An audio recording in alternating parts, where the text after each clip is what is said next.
Most welcome dear students, class में आपका स्वागत और अभिनंदन। और ये जो पार्ट अपन लेने जा रहे हैं इसके अंदर लाइट जो चैप्टर है आपका उसका अपन सेकंड सेशन यानी कि सेकंड पार्ट लेने जा रहे हैं। और इससे पहले की क्लास आपने बहुत अच्छे से देखी और काफ़ी उस क्लास के ऊपर अप्रिशिएट मिला बच्चों का।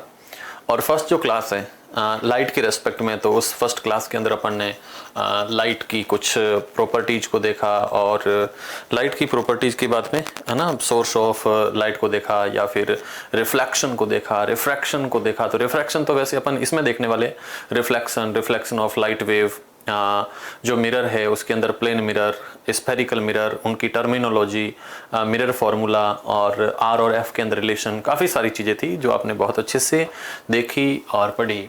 अब इस सेशन के अंदर अपन इसी चैप्टर का कुछ बचा हुआ पार्ट है उसको अपन देख लेंगे, जिसमें मोस्टली रिफ्रैक्शन ऑफ लाइट रहेगा और रिफ्रैक्शन ऑफ लाइट के बाद में रिफ्रैक्टिव इंडेक्स रहेगा और कुछ रिफ्लेक्शन के एग्जांपल्स रहेंगे। और एग्जांपल्स के बाद में बात आती है लेंस के ऊपर, और लेंस में कॉनकेव, कॉन्वेक्स और कुछ पावर ऑफ लेंस। तो इस टाइप से ये चैप्टर आगे चलने वाला है। ओके, तो चलते अपन। और डिस्क्रिप्शन के अंदर साइंस एवरीथिंग ऐप का लिंक दे रखा, वहाँ जाकर के आप ऐप डाउनलोड करो और ऐप के थ्रू जितनी भी सेशन क्लासेज यहाँ चलती है तो उन सभी का पीडीएफ वहाँ पे अवेलेबल है, तो वो बहुत आपकी हेल्प करेगी। और पीडीएफ के साथ साथ में हैंड रिटन नोट्स अवेलेबल है और कुछ कंटेंट आपको फ्री ऑफ कॉस्ट वहाँ पे है। तो वो सारी चीज़ें आप देखोगे वहाँ पे जाकर के, साइंस एवरीथिंग ऐप, जो कि ऐप डाउनलोड करोगे डिस्क्रिप्शन में इसका लिंक दे रखा है। उसके साथ टेलीग्राम पे कोई भी किसी टाइप की प्रॉब्लम हो आपको स्टडी रिलेटेड तो आप कांटेक्ट कर सकते हो। प्लस इसके साथ में ये जो ऐप है और क्लासेज है आप अपने दोस्तों के साथ में इसको शेयर भी करो प्लीज़, है ना। और चैनल पे फर्स्ट टाइम विजिट तो सब्सक्राइब भी आप लोग करें और लाइक शेयर तो आप करें ही करें। तो चलते अपन क्लास की तरफ। और क्लास के अंदर मोस्टली जो अपना आज का सेशन रहेगा उसमें अपन रिफ्रैक्शन के ऊपर बात करने वाले। रिफ्लेक्शन हो चुका था, yes, refraction of light,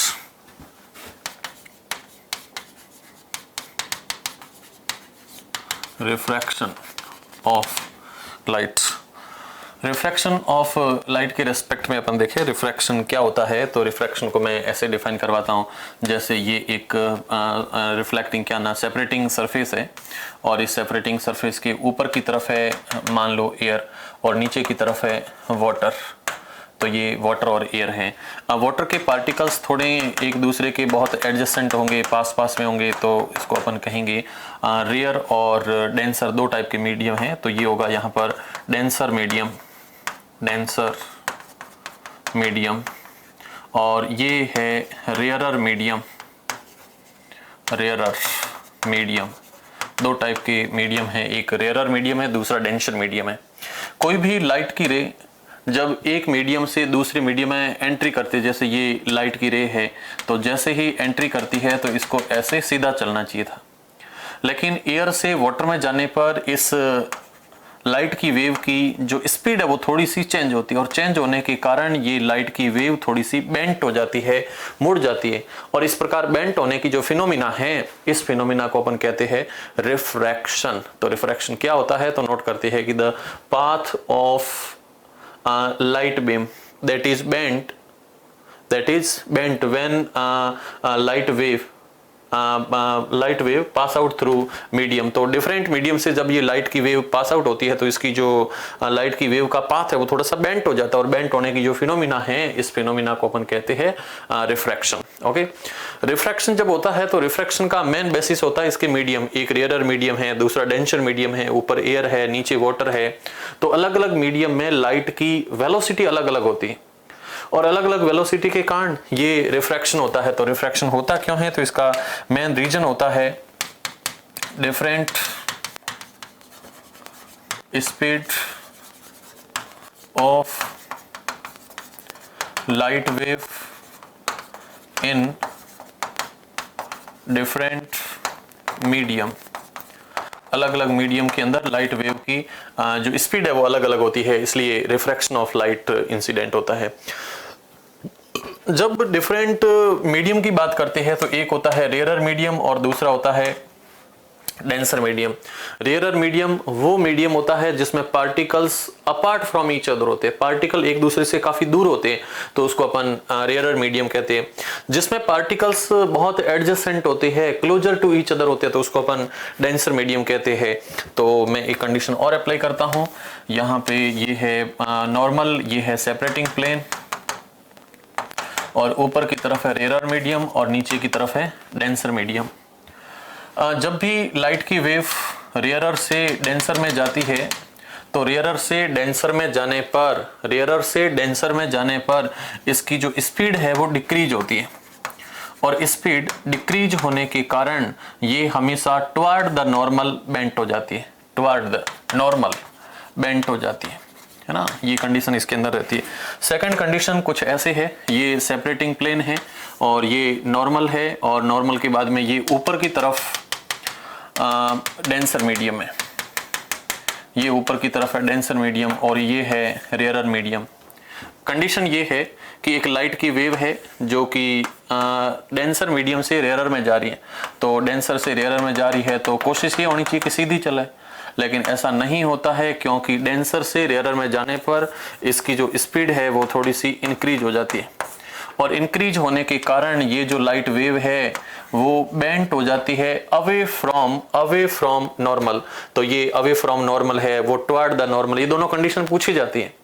और ये ऐसा जब होता है तो ऐसा ऑप्टिकल डेंसिटी के कारण होता है। रेयरर मीडियम की ऑप्टिकल डेंसिटी कम है, डेंसर मीडियम की ऑप्टिकल डेंसिटी ज्यादा है, तो डेंसिटी कम और ज्यादा होने पर इस टाइप की फिनोमिनाएं होती है। इन चीजों को आप लोग ध्यान रखोगे। और इन चीजों के बाद में अगला पॉइंट आता है लॉ ऑफ रिफ्रैक्शन। जब रिफ्रैक्शन होता है तो इनके कुछ लॉज पूछे जाते हैं। तो नेक्स्ट पॉइंट आता है laws of refraction. Law of refraction के अंदर आप लोग देखोगे तो मैं पहले ऐसे नोट कर चुका था, ऐसे मतलब ऐसे, और ये है ऊपर की तरफ रेयरर मीडियम, नीचे की तरफ है डेंसर मीडियम, और एक लाइट की वेव है, लाइट की वेव आ रही है ऐसे, और लाइट की वेव आती हुई जब डेंसर से रेयरर से डेंसर में जाती है तो इसकी स्पीड थोड़ी सी डिक्रीज हो जाती है, और स्पीड डिक्रीज होने के कारण सीधी चलनी चाहिए, लेकिन ये बेंट हो जाती है टुवर्ड द नॉर्मल। तो इस टाइप की फिनोमिनाएं होती है। तो लॉ ऑफ रिफ्रैक्शन कहता है कि इसमें जो आने वाली लाइट है इसको कहते हैं इंसिडेंट रे है, और ये लोड करके जो जा रही है इसका नाम है रिफ्लेक्टेड रे। रिफ्लेक्टेड नहीं होगा, अब होगा रिफ्रैक्टेड रे। रिफ्रैक्टेड रे ऑफ लाइट, और ये बीच की जो लाइन है इसको अपन कहते हैं नॉर्मल। ओके, तो ये सारी इंसिडेंट होती है, और इनके अंदर अपन डिफाइन करें तो इसका फर्स्ट पॉइंट कहता है कि in this phenomena incident ray, refracted ray and normal lies in same plane, है ना। तो फर्स्ट पॉइंट के अंदर incident ray, second point refracted ray, और थर्ड पॉइंट है normal lies in same plane. ये सारे के सारे सेम प्लेन के अंदर रहते हैं, है ना, ये सारे सेम प्लेन में रहते हैं। तो ये इसका फर्स्ट लॉ है। सेकंड लॉ कहता है कि इस फिनोमिना के अंदर इंसिडेंट रे इस नॉर्मल के साथ जो एंगल बनाती है उस एंगल को कहते हैं साइन आई, और रिफ्रैक्टेड जो यहाँ एंगल बनाती है उसका नाम होता है साइन आर, और इन दोनों एंगल का जो रेशियो होता है वो हमेशा कांस्टेंट रहता है, और इस कांस्टेंट रेशियो को अपन नाम देते हैं, कांस्टेंट रेशियो की जो फिनोमिना है इसको कहते हैं स्नेल्स लॉ, है ना। इस चीज को तुम लोग बहुत अच्छे से याद रखोगे, ये चीज पूछी भी जाती है। स्नेल्स लॉ क्या होती है, ये सारी चीजें इसके अंदर पूछते हैं। यस, तो लॉ के ऊपर चलते हैं और लॉ के अंदर नोट करते हैं अपन with respect to normal, normal, और नॉर्मल के रेस्पेक्ट में इंसिडेंट एंगल जो बनता है वो है साइन आई, और रिफ्रैक्टेड का एंगल बनता है उसकी वैल्यू है साइन आर, और इन दोनों का जो रेशियो है वो रेशियो हमेशा कांस्टेंट रहता है, and that is called Snell's law, है ना, इसको स्नेल्स लॉ के नाम से जानते हैं। ये चीज अच्छे से याद रखोगे। स्नेल्स लॉ किस में आता है ये भी पूछते हैं, तो ये हमेशा रिफ्लेक्शन में नहीं लगता है, रिफ्रैक्शन की घटनाओं के अंदर ऐसा चलता है, तो ये रिफ्रैक्शन की घटनाओं में चलता है स्नेल्स लॉ। दो इसके पॉइंट है, with respect to normal angle of incidence and the ratio of angle of refracted, ये जो दोनों एंगल का जो रेशियो है बीच में तो वो कांस्टेंट रहता है। और इंसिडेंट, रिफ्रैक्टेड और नॉर्मल ये तीनों एक ही सेम प्लेन के अंदर भी एग्जिस्ट होते हैं, है ना। तो ये कुछ पॉइंट यहाँ पे पूछे जाते हैं। उसके बाद में अगला पॉइंट आता है कि ये जो रिफ्रैक्शन है, इस रिफ्रैक्शन के अंदर अगला पॉइंट आता है रिफ्रैक्टिव इंडेक्स के बारे में, है ना। तो बात करते हैं अपन नेक्स्ट में refractive index. Refractive index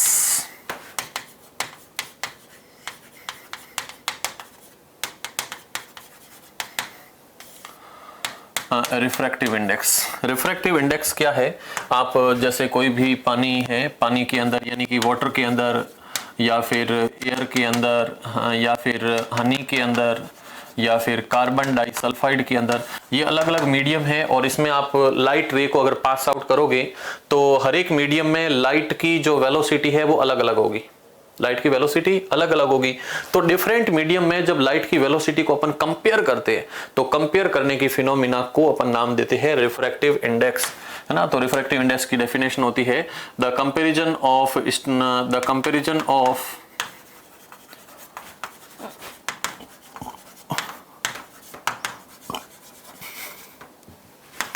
speed of light in different medium, अलग अलग मीडियम के अंदर लाइट की वेलोसिटी को, लाइट की स्पीड को जब अपन कंपेयर करते हैं तो कंपेयर करने की फिनोमिना को अपन रिफ्रैक्शन ऑफ लाइट के नाम से जानते हैं।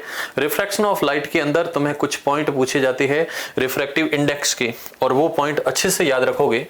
मैं कुछ पॉइंट यहाँ पे नोट भी कर रहा हूँ और इसको तुम लोग याद रखोगे। मैं एक टेबल फॉर्मेट में नोट कर देता हूँ इन चीजों को।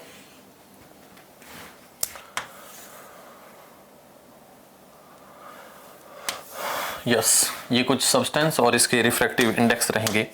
और रिफ्रैक्टिव इंडेक्स के अंदर सबसे फर्स्ट जो पॉइंट है वो एयर के रेस्पेक्ट में पूछा जाता है, और वैक्यूम का भी पूछते हैं, है ना। वैक्यूम क्या ध्यान रखोगे, वैक्यूम का जो रिफ्रैक्टिव इंडेक्स है वो हमेशा 1 होता है और ये एक यूनिट लेस क्वांटिटी भी है। नेक्स्ट पॉइंट आता है वाटर, और वाटर का ध्यान रखोगे 1.33 होता है। एयर का भी याद रखोगे, एयर का 1.0003 होता है। इसका कोई यूनिट नहीं होता, ये यूनिट लेस होती है। उसके बाद में अल्कोहल याद रखोगे, अल्कोहल, और अल्कोहल की जो रेशियो में वैल्यू आती है वो 1.36 होती है। इसके बाद में नेक्स्ट पूछा जाता है केरोसिन, केरोसिन, और जो केरोसिन की वैल्यू है वो 1.46 के अराउंड रहती है शायद, है ना। 1.46 तो उसकी है, तो ये 1.44 पे रहती है, तो 1.44 ये इसकी वैल्यू रहती है। उसके बाद में जो फ्यूज्ड क्वार्ट्ज होता है उसका भी पूछते हैं, फ्यूज्ड क्वार्ट्ज, यस, इसकी वैल्यू होती है 1.46 फ्यूज्ड क्वार्ट्ज की। उसके बाद में टर्पेंटाइन ऑयल याद रखोगे, टर्पेंटाइन ऑयल, और टर्पेंटाइन ऑयल की जो वैल्यू है वो 1.47 होती है, इसको याद रखोगे। उसके बाद में पूछा जाता बेंजीन, बेंजीन आपने पढ़ा अच्छे से केमिस्ट्री के अंदर, और बेंजीन केमिस्ट्री में आपने पढ़ा है बेंजीन, और बेंजीन की जो रिफ्रैक्टिव इंडेक्स की वैल्यू है वो 1.50 होती है ना। प्योर जो ग्लास होते हैं, कांच होते हैं, उनकी भी इसी रेस्पेक्ट के अंदर होती है। एक रॉक सॉल्ट भी याद रखोगे, रॉक सॉल्ट, इसकी वैल्यू 1.54 के अराउंड में रहती है, ओके। और फिर फ्लिंट ग्लास का पूछते हैं तो 1.65 होता है, रूबी का पूछ ले तो 1.71 होता है, और सैफायर का पूछ ले तो 1.77 होती है। तो ये कुछ वैल्यू इसके अंदर पूछी जाती है। और डायमंड का अच्छे से याद रखोगे, डायमंड, और डायमंड में रिफ्रैक्टिव इंडेक्स की वैल्यू होती है 2.42, ओके। तो ये कुछ वैल्यू है रिफ्रैक्टिव इंडेक्स के रेस्पेक्ट में, इनको याद रखोगे। और साइन आई और साइन आर के जो रेस्पेक्ट में वैल्यू है वो भी कांस्टेंट होती है, वो भी इसमें पूछा जाता है। इतना होने के बाद नेक्स्ट आता है कि एक रेक्टेंगुलर जो स्लैब होती है उससे रिफ्रैक्शन कैसे होता है, refraction of light through rectangular slab. refraction of light through a rectangular slab।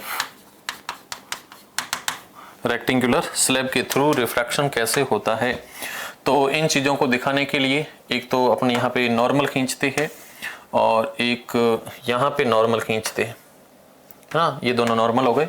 और नॉर्मल के बाद में यहाँ से मान लो एक कोई लाइट की वेव है और लाइट की वेव यहाँ पे इम्पार्ट हो रही है, और लाइट की वेव जैसे ही इम्पार्ट होती है तो बाहर की तरफ तो है मीडियम यहाँ पे एयर और अंदर की तरफ है ग्लास, यानी कि अंदर की तरफ है ग्लास और बाहर की तरफ है एयर। बाहर की तरफ है रेयरर, अंदर की तरफ है डेंसर, अंदर की तरफ है डेंसर और बाहर की तरफ है रेयरर। ये भी फिनोमिना इसके अंदर है। जैसे लाइट व्यू यहाँ से रेयरर से डेंसर में जाएगी तो ये टुवर्ड नॉर्मल बेंट हो जाती है, और टुवर्ड नॉर्मल बेंट होने के बाद में जैसे ये वापस पास आउट होती है तो ये ऐसे निकल जाती है। यानी कि यहाँ से जो डायरेक्ट लाइट की वेव निकलती है उसके ये पैरेलल चलती हुई ऐसे निकलती है ना। तो पैरेलल चलती हुई निकलती है तो इसको पैरेलल को अपन थोड़ी सी ऐसे दिखा देते हैं। ये जो लाइट की वेव है ये बिल्कुल इसके पैरेलल में चलती है, ये इसके पैरेलल चलती है। और पैरेलल चलने में यहाँ से जो इनका डेविएशन आता है, यहाँ से जो इसका डेविएशन आता है, इस डेविएशन को अपन इस डेविएशन के रेस्पेक्ट में इसको यहाँ से दिखा देते हैं। ये इसका जो डेविएशन है ये बीच में इसका डेविएशन भी आता है। तो इसमें ध्यान रखोगे यहाँ से जो एंगल बनेगा वो साइन आई बनेगा, और यहाँ से जो एंगल बनेगा वो साइन आर बनेगा। यहाँ से एंगल बनेगा वो साइन आई डैश बनेगा, और यहाँ से बनेगा वो साइन आर डैश बनेगा। ओके, और ये लाइट इस टाइप से जा रही है। एक चीज और है, अगर यहाँ पे ये कोई भी लाइट की रे जो इसके ऊपर परपेंडिकुलर अगर ऐसे आती है तो परपेंडिकुलर आने वाली जो लाइट की रे है वो सीधी यहाँ से बेंट हो जाती है, जिसमें कोई किसी टाइप का रिफ्रैक्शन नहीं होता है। ओके, तो यहाँ से सीधी पास आउट हो जाती है, सीधी पास आउट हो जाती है, जिसमें रिफ्रैक्शन तक भी यहाँ पर नहीं होता है। तो ये है, और इसका कंप्लीट डिस्क्रिप्शन है वो आप लोग जाकर के नोट्स में चेक करोगे। और इसमें थोड़ा सा जो ये डिस्प्लेसमेंट हो रहा है, इस डिस्प्लेसमेंट को अपन लेटरल डिस्प्लेसमेंट के नाम से जानते हैं। इसको कहते हैं लेटरल डिस्प्लेसमेंट। तो ये लेटरल डिस्प्लेसमेंट होता है। इसमें रिफ्रैक्शन आप देखोगे तो 2 पॉइंट पे हो रहा है। इस पॉइंट को अपन एन डैश देते हैं, इसको नाम ओ देते हैं, तो इसका नाम हो जाता है ओ डैश, और इसको नाम दे देते हैं एम डैश। तो एक बार ओ पे और एक बार ओ डैश पे, 2 बार इसमें रिफ्रैक्शन हुआ है। रिफ्रैक्शन होने के कारण इसमें लेटरल डिस्प्लेसमेंट आ जाता है। ओके, तो इस डिस्प्लेसमेंट की फिनोमिना को तुम लोग भी इसमें ध्यान रखोगे। रिफ्रैक्शन के बाद में अगला पॉइंट सीधा पूछा जाता है लेंस के बारे में। तो नेक्स्ट अपन लेंस की कहानी को देखते हैं। बच्चे, लेंस होते हैं 2 टाइप्स के, और जो 2 टाइप के लेंस होते हैं इसमें फर्स्ट तो आता है कि लेंस होता क्या है। तो लेंस को अपन नाम देते हैं कि एक ट्रांसपेरेंट होमोजेनस जो मीडियम है उसको अपन लेंस के नाम से जानते हैं। ट्रांसपेरेंट है, आमने सामने दिखता है, और होमोजेनस मीडियम होता है। तो transparent homogeneous medium, transparent homogeneous medium, transparent homogeneous medium that is called lens. और लेंस होते हैं 2 टाइप के। एक लेंस को नाम देते हैं अपन कॉन्वेक्स लेंस, और दूसरे का नाम होता है कॉनकेव लेंस। 2 टाइप के लेंस होते हैं, कॉनकेव और कॉन्वेक्स। अरे ये क्यों आ रही बार बार, कॉनकेव और कॉन्वेक्स 2 टाइप के लेंस होते हैं। जो कॉन्वेक्स लेंस होता है वो कॉन्वेक्स लेंस इस टाइप का लेंस होता है, और कॉनकेव कुछ इस टाइप का लेंस होता है। ये 2 टाइप के लेंस है, और इस लेंस के अंदर ये इसका प्रिंसिपल एक्सिस हो जाएगा, इधर की तरफ ये इसका प्रिंसिपल एक्सिस हो जाएगा। और जो सेंटर पॉइंट ऑफ लेंस है that is called optical centre. Optical centre O से इसको शो करते हैं। ये जो ऑप्टिकल सेंटर के अंदर कॉन्वेक्स जो लेंस है, इस पर कोई भी लाइट की रे अगर इम्पार्ट होती है ना, कोई भी लाइट की रे अगर इम्पार्ट होती है तो इम्पार्ट होने वाली लाइट की रे को ये एक जगह पर कन्वर्ज कर देता है, और जहां पे कन्वर्ज करता है वो इसका फोकस पॉइंट होता है। उसी टाइप में ये जो कॉनकेव मिरर है, इस लेंस है, इस पे कोई भी लाइट की वेव आएगी तो ये लाइट की वेव को ऐसे डाइवर्ट कर देता है और जहां पे जाकर के ये एक दूसरे के साथ में इंटरसेक्ट करती है वहां इसका फोकस पॉइंट बनता है। तो ये जो लेंस है ये लाइट की वेव को हमेशा कन्वर्ज करता है, इसलिए इसको कहते हैं कन्वर्जिंग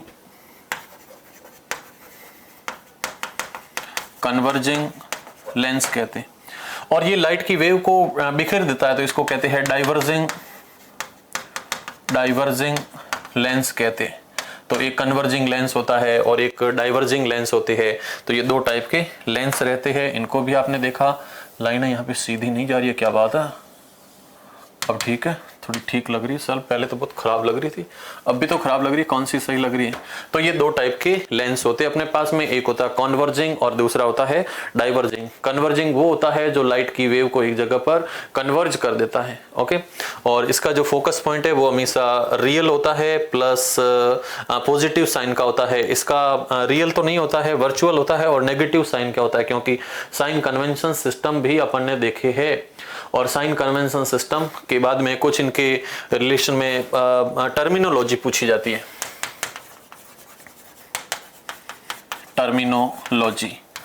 टर्मिनोलॉजी के अंदर जो लेंस होता है, जैसे ये तुम लोग लेंस देख रहे हो, तो ये लेंस दो सॉलिड स्फीयर का पार्ट होता है। दो सॉलिड स्फीयर का पार्ट होता है। एक जो लेंस है it is a part of two solid sphere. दो सॉलिड स्फीयर का पार्ट होता है, दो सॉलिड स्फीयर का ये पार्ट होता है। देख लीजिए बीच का जो लेंस है वो दो सॉलिड स्फीयर का एक सिंगल पार्ट होता है। उसी टाइप में आप इस लेंस को देखोगे तो ये जो लेंस है इसको मैं कर लेता हूँ उधर की तरफ, चल भाई उधर, यस। जैसे ये एक लेंस और ये एक लेंस है, तो इन लेंसों के बीच में ये वाला जो पार्ट देखते हो तो ये भी तो क्या है, दो सॉलिड इस टाइप के मिरर के या ग्लास के टुकड़े थे, उनको काट करके ऐसे बाइसेक्ट करते हैं। तो lens is a part of two solid sphere, है ना, दो सॉलिड स्फीयर का पार्ट होता है। इसलिए इनके बीच में जो ये रेखा जाती है इसको अपन प्रिंसिपल एक्सिस कहते हैं, एक्स डैश कहते हैं। और ये जो पॉइंट है इसको अपन 0 से शो करते हैं। 0 से शो करने के बाद में नेक्स्ट आप देखोगे तो इसका ये F1 होता है, तो ये इसका F2 होता है ना। इसका ये सेंटर ऑफ कर्वेचर जिसको अपन C1 कहते हैं, तो सेंटर ऑफ कर्वेचर इसको C2 के नाम से भी जानते हैं। तो ये इनके अंदर पॉइंट होता है। और mid point of the lens है उसको अपन ऑप्टिकल सेंटर कहते हैं। तो इसके अंदर मिड पॉइंट होता है उसको कहते हैं ऑप्टिकल सेंटर। ऑप्टिकल सेंटर, इसके अंदर C1 और C2 दो होते हैं और F1 और F2 ये भी इसके अंदर दो पार्ट होते हैं, ओके। तो यहां से अपन चलते हैं, नेक्स्ट पॉइंट आता है formation of image.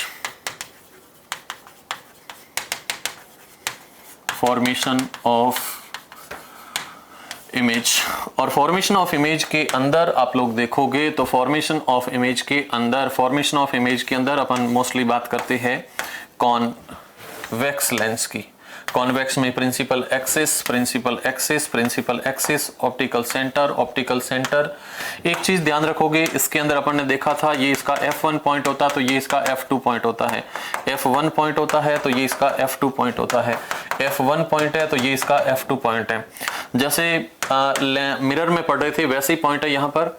First line अगर parallel to the principal axis आई तो F2 से होकर के वो निकल जाती है, पैरेलल आएगी तो F2 से निकलेगी। सेकेंड पॉइंट, अगर कोई भी रे ऑफ लाइट F से होकर के आएगी तो वो पैरेलल हो जाएगी, ओके। और थर्ड पॉइंट कहता है कि कोई भी रे ऑफ लाइट अगर ऑप्टिकल सेंटर से निकलेगी तो विथआउट एनी रिफ्रैक्शन वो सीधी निकल जाती है। तो तीन इसमें पॉइंट है, अगर पैरेलल आएगी तो F2 से निकलेगी और F1 से आएगी तो F2 के क्या नाम प्रिंसिपल एक्सिस के पैरेलल हो जाएगी, और जो ऑप्टिकल सेंटर से निकलती है वो विथआउट एनी रिफ्रैक्शन सीधी निकल जाती है ना, विथआउट एनी रिफ्रैक्शन सीधी निकल जाती है। तो ये भी कुछ पॉइंट यहाँ पे रहते हैं। और रहने के बाद में नेक्स्ट अपन देखते हैं कि इसमें जो प्रिंसिपल एक्सिस होता है, प्रिंसिपल फोकस होता है, तो यहाँ से जो डिस्टेंस होती है उसको अपन स्मॉल f से भी नोट करते हैं। ये कुछ पॉइंट इसके अंदर रहते हैं। बात करते हैं अपन इमेज फॉर्मेशन की।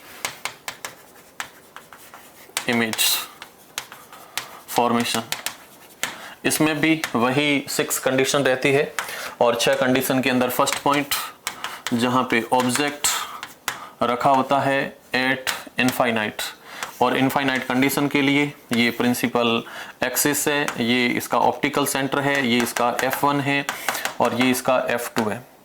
फर्स्ट लाइन जो कि ऑप्टिकल जो प्रिंसिपल एक्सिस है इसके पैरेलल लाइनें आ रही है और ये इनफाइनाइट से आ रही है और इनफाइनाइट से आने वाली लाइट को ये हमेशा एक दूसरे को यहाँ पर ऐसे कन्वर्ज कर देता है और जहाँ पे कन्वर्ज करता है वो इसका फोकस पॉइंट भी होता है। अब देखोगे ऊपर की लाइन नीचे, नीचे की लाइन ऊपर, मतलब ये इमेज बनेगा इन्वर्टेड। इन्वर्टेड के साथ में ये लाइन रियल में इंटरसेक्ट कर रही है, मतलब रियल बनेगा, छोटा बनेगा बहुत, है ना, स्मॉल बनेगा और स्मॉल के साथ में ये बनेगा F2 पर, इमेज इसका बनेगा एट F2। ये इसकी फर्स्ट कंडीशन क्लियर हो गई है, कोई दिक्कत नहीं। सेकंड पॉइंट, जहां पे ऑब्जेक्ट रखा हुआ है बियॉन्ड F1 से दूर, ये जो F1 है इससे भी दूर ऐसे रखा हुआ है, तो उसके लिए अपन ना ऐसे ड्रॉ करते हैं, ऐसे ड्रॉ करते हैं और ये इसका ऑप्टिकल सेंटर है, ये इसका F1 है और ये इसका F2 है और ये इसका एक मिनट, ये F1 है तो ये 2F1 है, तो वो F2 है 2F2, यस सही जा रहा हूं मैं। तो यहां से ऑब्जेक्ट रखा हुआ है, ये है 2F1 तो ये है 2F2। इसको भी लिखते हैं, जो C1 C2 है ना उसको 2F1 2F2 ऐसे इसको लिखा जाता है। तो ऑब्जेक्ट रखा हुआ है बियॉन्ड 2F2 करना पड़ेगा, 2F2 ना, 2F2 नहीं करना पड़ेगा, 2F1 करना पड़ेगा, बियॉन्ड 2F1, यानी यहाँ कहीं ऑब्जेक्ट रखा हुआ है। तो फर्स्ट वाली पैरेलल और पैरेलल का रूल है जाएगी F2 से, सेकंड वाली जा रही है ऑप्टिकल सेंटर से और ऑप्टिकल सेंटर वाली जाने वाली ऐसे इंटरसेक्ट करती है, जहां इंटरसेक्ट होगी वहां इसका इमेज बन जाएगा।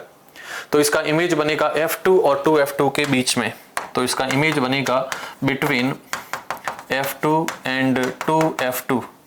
ये इमेज बनेगा रियल, बनेगा इन्वर्टेड और बनेगा स्मॉल, छोटा इमेज बनेगा। खत्म, ये कहानी भी हो गई खत्म। उसके बाद में अगला पूछते हैं 3 नंबर पॉइंट। 3 नंबर के अंदर ऑब्जेक्ट रखा हुआ है एट 2F1, है ना, 2F1 पे रखा हुआ है, तो ये है कॉन्वेक्स और कॉन्वेक्स का प्रिंसिपल एक्सिस, ये ऑप्टिकल सेंटर, ये है F1, ये है 2F1 और ये है F2 और ये है 2F2। कदम, ये 2F1 पर रखा हुआ है। पहली लाइन प्रिंसिपल एक्सिस के पैरेलल निकलेगी F2 से। एक एक चीज दिखाता जा रहा हूं, स्पीड कम करके आप देखो आराम से, कोई दिक्कत नहीं है, हर चीज समझ में आ जाएगी। अरे सर क्या चल रहा है मामला। यस, नेक्स्ट आप देखोगे तो ऑप्टिकल सेंटर से निकलने वाली लाइन ऐसे निकल जाएगी और जहां पे एक दूसरे से मिलती है वहां पे इसका इमेज बनता है। तो इसमें देख लो, इसका जो इमेज बनेगा वो बनेगा एट 2F2, 2F2 इसमें बनेगा इन्वर्टेड उल्टा, प्लस बनेगा रियल और रियल के साथ साथ में जो इमेज बनेगा वो होगा इक्वल साइज का, इन्वर्टेड रियल और इक्वल साइज का होगा। फोर्थ कंडीशन, फोर्थ के अंदर तुम लोग रखोगे ऑब्जेक्ट को 2F1 और F1 के बीच में, तो ऑब्जेक्ट होगा बिटवीन 2F1 एंड F1, दोनों की बीच में रखा हुआ है इमेज ना, ऑब्जेक्ट रखा हुआ है। तो ये कंडीशन, ये 0, ये है F1 और ये है 2F1, ये है F2 और ये है 2F2। ओके, नेक्स्ट आप देखोगे तो इन दोनों के बीच में रखा हुआ है, ये फर्स्ट लाइन है और फर्स्ट लाइन निकलेगी ऐसे, सेकंड लाइन निकलेगी ऐसे, जहां इंटरसेक्ट होगी वहां इसका इमेज बनेगा, यानी कि इसका जो इमेज बनेगा वो बनेगा बियॉन्ड 2F2 और इमेज बनेगा यहाँ पर बिग साइज का, बिगर इन साइज, और बनेगा इन्वर्टेड और बनेगा रियल। तो ये इसके अंदर कुछ कंडीशन है, रियल, इन्वर्टेड, बिग और बियॉन्ड 2F2 बनता है। ये 4 कंडीशन हो जाती है। 5 नंबर कंडीशन को आप देखोगे तो 5वीं कंडीशन के अंदर ऑब्जेक्ट रखा हुआ है 2F1 नहीं, ऑब्जेक्ट रखा हुआ है F1 पर, ऑब्जेक्ट एट F1 और F1 पर रखा हुआ है, तो यहाँ पे ये कंडीशन होगी और ये ऐसे होगा, ये है F1, ये है 2F1, ये है F2 और ऑब्जेक्ट रखा हुआ यहाँ पर। फर्स्ट लाइन यहाँ से पैरेलल, पैरेलल वाली का नियम है निकलेगी F2 से, दूसरी निकलेगी ऑप्टिकल सेंटर से, और ये एक दूसरे के पैरेलल ऐसे इनफाइनाइट तक चलते रहेंगे। तो इसका जो इमेज बनेगा वो बनेगा एट इनफाइनाइट। सेकंड इमेज बनेगा वो बहुत बड़ा बनेगा ना, लार्जर साइज का बनेगा।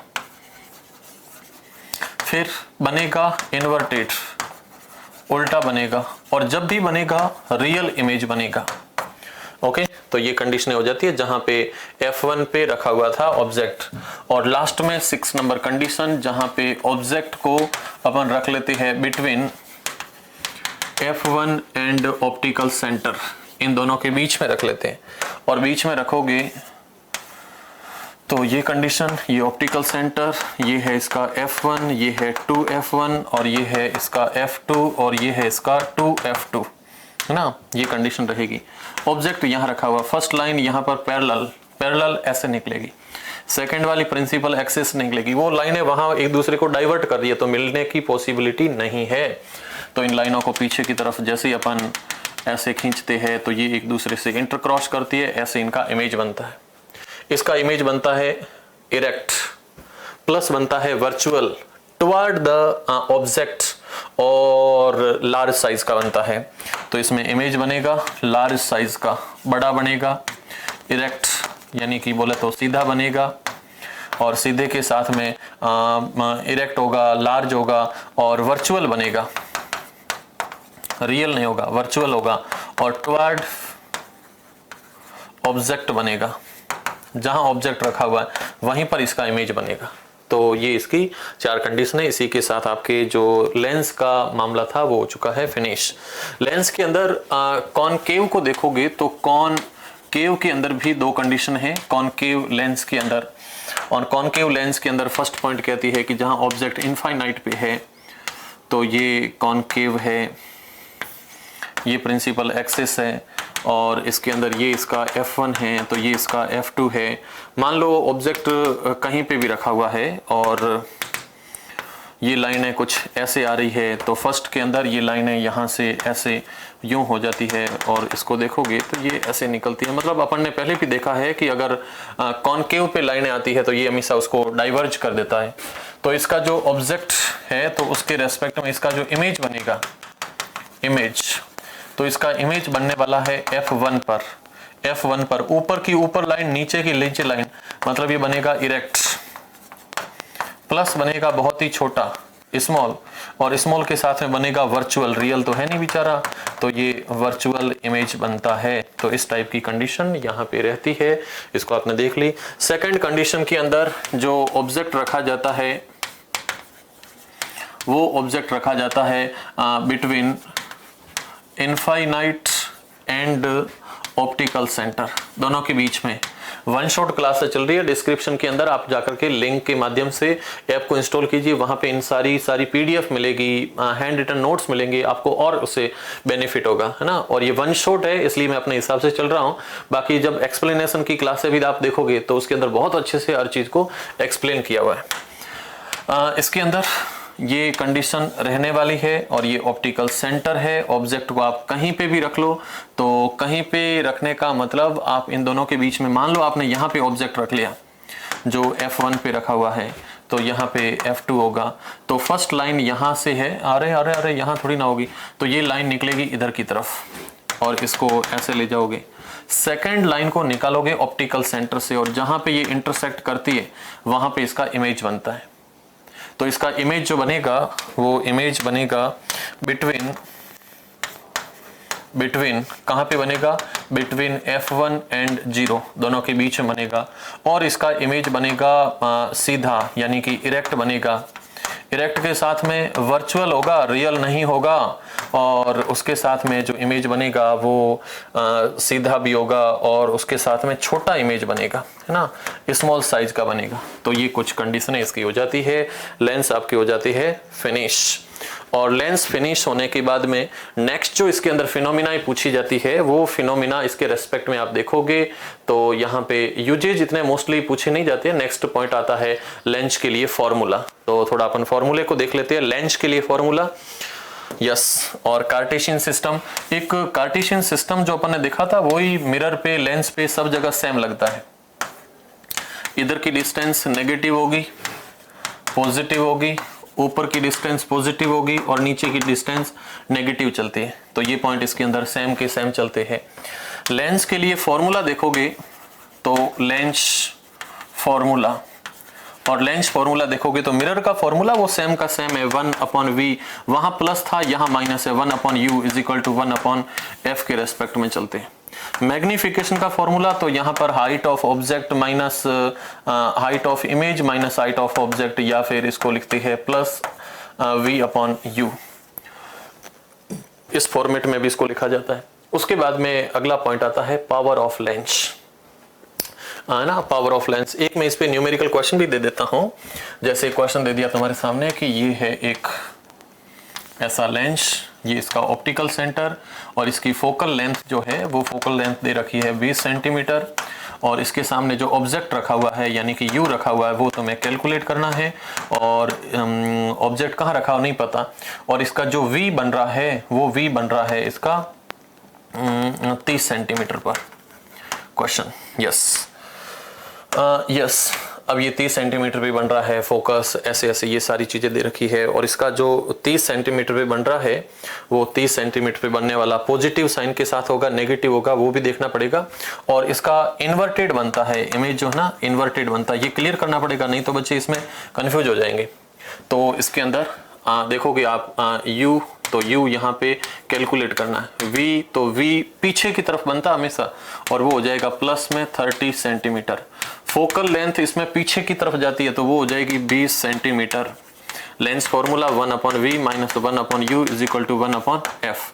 ये आपको करना है कैलकुलेट, इसको वहीं रहने दो, 1/u is equal to 1/f, इसको उधर ले जाओ माइनस 1/v हो जाएगा। वैल्यू पुट करो, आप लिखोगे यहाँ पर -1/u is equal to 1/f, f का मतलब 20 सेंटीमीटर, फिर हो गया -1/v, कितना हो गया 30 centimetre, -1/u is equal to, दोनों का एलसीएम लोगे 30-20, ये हो जाएगा 60, और ये हो जाएगा 3 बार, और ये हो जाएगा 30 का 2 बार। आप लिखोगे -1/u इज इक्वल टू हो जाएगा -1/60। ओके, तो -1/60, मैं कहीं गलत तो नहीं कर रहा हूँ, ये माइनस माइनस कट कैसे रहे भाई, 30 60 3 बार, 30 30 2 बार। ओके, ये मैं प्लस लिखना पड़ेगा यहाँ पर। ओके, मैं गलत जा रहा था, यस। अब ये हो जाएगा क्रॉस मल्टीप्लाई, तो u यहाँ पे आ जाएगा माइनस का 60 सेंटीमीटर। तो ये आंसर यहाँ पे आ चुका है। ओके, तो ये कंडीशन रहती है, इसको आप लोग कैलकुलेट करोगे। उसके साथ में एक छोटा सा पॉइंट आता है पावर ऑफ लेंस।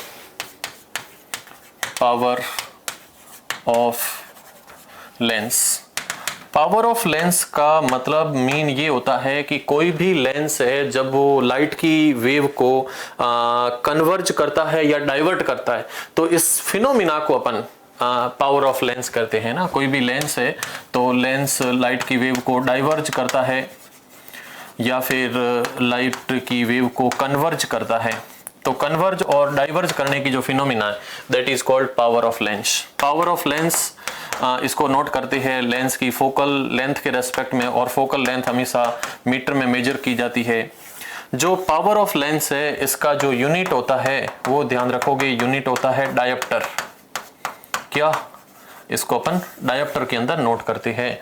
क्वेश्चन दे दिया जैसे कि तुम्हारे सामने कोई एक लेंस है, और लेंस में ध्यान रखोगे जो कॉन्वेक्स लेंस होता है इसकी फोकल लेंथ हमेशा पॉजिटिव होती है, और जो कॉनकेव लेंस होता है इसकी कॉनकेव इसकी जो फोकल लेंथ होती है वो हमेशा नेगेटिव भी होती है। क्वेश्चन दे दिया कि एक तुम्हारे पास में कॉन्वेक्स लेंस है और कॉन्वेक्स लेंस की जो फोकल लेंथ है वो 20 सेंटीमीटर है, तो इसकी पावर कैलकुलेट कीजिए। अब तुम दिक्कत में आ गई, वहां दे रखा मीटर में और यहाँ है सेंटीमीटर में, तो इसको कैलकुलेट करने के लिए आप लिखोगे power is equal to 1/, focal length आप नोट करोगे फोकल लेंथ मीटर में, तो मीटर को लिखोगे 0.20 सेंटीमीटर, 0.20 यानी मीटर बन गया, तो इसको लिखोगे 100/20, तो ये आंसर हो जाएगा 5, और पीछे लगाओगे डायोप्टर, आगे लगाओगे प्लस, तो इस टाइप से इसके आंसर सॉल्व किए जाते हैं, कोई दिक्कत नहीं है। ये चैप्टर तुम्हारा हो जाता है फिनिश, है ना। एक छोटा सा पॉइंट दे रखा होता है कॉम्बिनेशन ऑफ लेंस, है ना, कॉम्बिनेशन ऑफ लेंस। कॉम्बिनेशन जब होता है तो सभी की पावर ऐड हो जाती है, P1 plus P2 plus P3, ऐसे अलग अलग लेंस हो गए, उनकी पावर है वो हमेशा ऐड हो जाती है। तो क्लास को अपन फिनिश करते हैं और डिस्क्रिप्शन के अंदर जाओगे, डिस्क्रिप्शन के अंदर ऐप का लिंक दे रखा है जहां से आप ऐप को इंस्टॉल करोगे। टेलीग्राम के ऊपर कोई भी किसी भी टाइप की स्टडी रिलेटेड प्रॉब्लम है तो आप लोग हमें कॉन्टेक्ट कर सकते हैं। और क्लासों को आप लोग दोस्तों के साथ में शेयर जरूर करें, सब्सक्राइब भी करें और क्लासों को लाइक भी करें। तो इसी के साथ फिर मिलते हैं अपन नेक्स्ट सेशन में, तब तक के लिए शुक्रिया, है ना। और सारी की सारी क्लासेज वन शॉट चल रही है, ऐप में सारी क्लासेज ना बहुत अच्छे से सीक्वेंस अवेलेबल है, वहां जाकर के आप लोग एक्सेस कीजिए। और thank you, wish you all the best, bye.